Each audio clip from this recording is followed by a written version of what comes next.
terlihat seperti hamparan persawahan biasa? Bukan. Hamparan tanaman padi seluas 10 hektar ini adalah sistem pertanian sirkuler terpadu atau integrated circular farming, kombinasi antara pertanian dan peternakan. Peternakan menghasilkan daging dan limbah yang diolah menjadi pupuk organik guna menyuburkan tanaman padi di pertanian. Sementara pertanian menghasilkan beras dan limbah berupa jerami sebagai pakan ternak untuk menggemukkan sapi dan kambing di peternakan.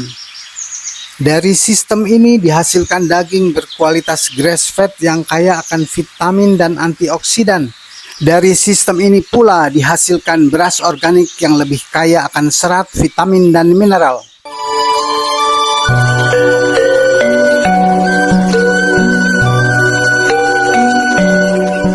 Dari peternakan sapi dan kambing yang berada di belakang Masjid Al-Araf inilah siklus dimulai. Untuk setiap 10 hektar hamparan persawahan dibutuhkan 20 ekor sapi dewasa. Limbah berupa feses dan urin dialirkan ke kolam penampungan. Di sini ditambahkan bakteri pengurai. Didiamkan selama 6 hari untuk berlangsungnya proses fermentasi sekaligus melepas gas-gas yang membahayakan tanaman. Selanjutnya, pupuk organik yang sudah setengah jadi itu diangkut menggunakan truk tangki. Karena sudah difermentasi jadi tidak terlalu berbau.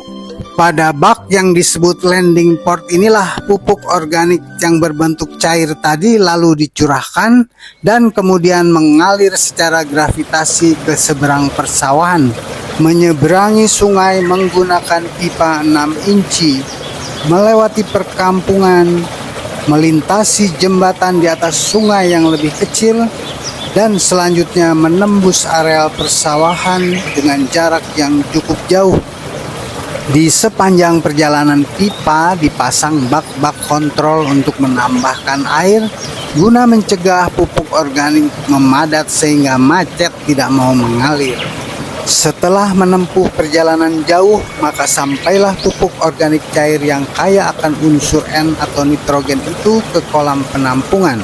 Di sini akan ditambahkan unsur P dari kotoran unggas dan K dari sekam padi. Maka jadilah pupuk NPK dilengkapi asam humat yang banyak mengandung unsur-unsur hara mikro esensial. Berdasarkan percobaan, komposisi NPK yang terbaik adalah 30:6:8. Pupuk organik yang komposisinya sudah super lengkap itu selanjutnya dialirkan menggunakan pipa 4 inci ke seluruh hamparan persawahan. Kotoran bebek-bebek inilah yang menghasilkan unsur P, dan mereka juga bertugas membasmi siput-siput pengganggu padi sampai ke telur-telurnya. Detik Jabar melaporkan bahwa akibat terus-menerus menggunakan pupuk kimia, rata-rata sawah di Karawang pH-nya sudah berada di bawah 4. Akibatnya produksinya sangat rendah, yaitu hanya sekitar 4 ton per hektar. Ya iyalah, kalau pH-nya cuma 4, jangankan padi, cabai, tomat, apalagi anggur, buahnya pasti sedikit dan kecil-kecil alias kontet. Kalau yang pakai pupuk organik, begini kata Pak Darmono. Jadi, padi ini semakin dia bernas, semakin merunduk.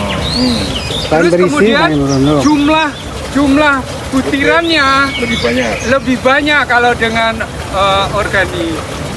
Persawahan menggunakan pupuk organik hasilnya bisa mencapai 6-7 ton per hektar. Padahal biaya tanamnya hanya 50% dibandingkan bila menggunakan pupuk kimia. Kalau begitu, kenapa tidak semua petani menggunakan pupuk organik? Karena belum semua mampu memiliki peternakan dan mengolah limbahnya menjadi pupuk organik. Modal yang dibutuhkan tidak sedikit, apalagi bagi para petani gurem yang lahannya sangat terbatas.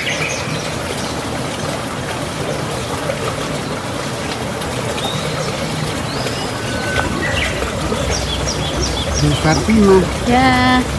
Bu Eka. Iya. Bu Ani. Halo. Al Mukarom Pak Adiono. Kaget. Ini dia. Pak Arif. Assalamualaikum. Dan musim panen pun tiba. Batang-batang padi dipotong dengan mesin dan bulir-bulir gabahnya dirontokkan di hamparan sawah itu juga. Hasil panen berupa gabah dimasukkan ke dalam karung dan selanjutnya dikirim ke penggilingan dengan menggunakan ojek-ojek sawah. Tapi sebelum digiling, gabah tersebut dimasukkan dulu ke dalam dryer untuk memastikan kondisinya benar-benar kering agar hasil berasnya nanti bisa bertahan lama tanpa perlu bahan pengawet. Gabah yang sudah benar-benar kering selanjutnya ditarik ke atas menggunakan mesin penghisap dan kemudian dialirkan melalui pipa ke mesin penggiling yang pertama. Hasilnya yang masih belum terlalu bersih dihisap kembali ke atas dan kemudian dialirkan ke mesin penggiling yang kedua. Dan inilah hasil akhirnya, beras organik yang segar dan banyak mengandung vitamin dan mineral, kaya akan serat, sehat, dan lezat. Tidak diberi aditif apapun baik berupa pemutih, pengawet, pewarna, ataupun pewangi. Kemasan ini merupakan jaminan tidak ada oplosan dengan beras jelek ataupun afkir, dan ada tanggal kadaluarsa guna memastikan kesegarannya. Mungkin inilah salah satu yang dimaksud dalam surah Al-Baqarah ayat 168 dan An-Nahl ayat 114 sebagai makanan yang baik atau thoyyib.